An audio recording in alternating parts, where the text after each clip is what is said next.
Growing up in this area, we're instinctually just kind of raised to survive. It's really empowering to know that we can create systems to help us out and not just take from us. The fellowship really gave us a structure to be able to solidify our ideas of what we wanted to see in the community and also make it so that it can actually happen.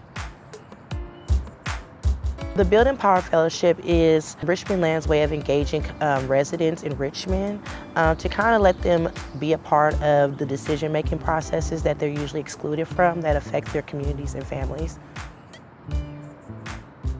The fellows learn how to engage in community development with people that actually work in development. We find fellows through established nonprofit organizations that are in Richmond. So these people are already engaged in activism at the grassroots level, and it's just about taking it a step further. You know how when you ask somebody like, well, how do I open up a business? And they tell you, oh, well, it's hard, you know, it's very hard. They don't give you like the specifics. That's what the fellowship really helped me gain, like real steps, existing places that are there for you to go to and just ask.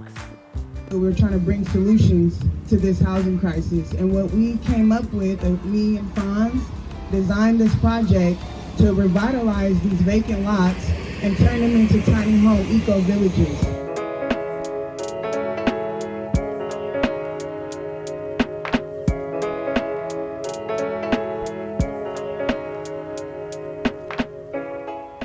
The way the project started, we just kind of dreamt. Starting somewhere small, like what we doing right now, like what is our job? Well, I work on a farm and I work at a garden. I help people with food, so I'm thinking about food. But then personally, right, I'm going through like, okay, well, I'm trying to find housing. And then that idea grows. Yeah, I work on a farm, but can we put like a house on there?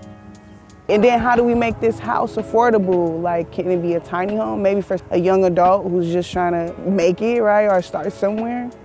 And then when you work in cooperatively or in a group, you soon find out you're not the only one going through something like that. And so now I'm not just trying to find housing for myself.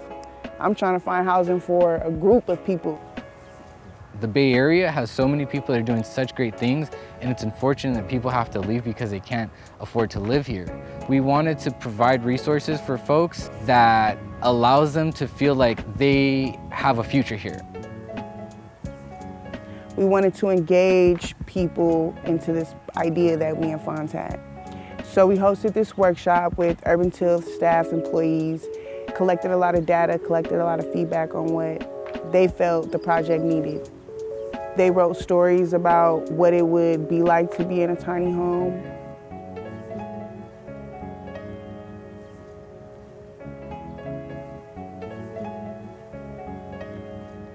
Another thing that we had fun with was the Barrel Oven Build Day. When we have that community, we have the people that are driven, that see what you're doing and they just automatically just get up and start moving with you. That's like super powerful. It's like so much land out here. Why can't we make all of these tiny little vacant lots into like little community hubs or little places where people have support to kind of grow? Just starting somewhere. Let's start somewhere, because I didn't get to start anywhere. We're trying to get sites that we can actually start building on, and that's making everything into reality now. We're working with county representatives, private owners, community residents, HUD, Housing Authority. Everybody has different perspective, but that's why we all need to be working together on things like this. This whole fellowship was like life-changing for me because it opened my eyes to things that I'd never seen before. It's about advocacy. It's about like stepping up. When people listen and they're asking the questions that someone that's interested would, it makes you feel like you matter. When you grow up in an area that doesn't really make you feel like that, it's a bit of assurance, but it's also like reality. You're making the strides, you're making the right moves, and when you're at the right place at the right time, you can make a big difference. There's so many people that are very powerful in our community. I just really see the tiny home eco-village as being something very viable. I don't think it's a dream. You know, I think it's really something that could be reality.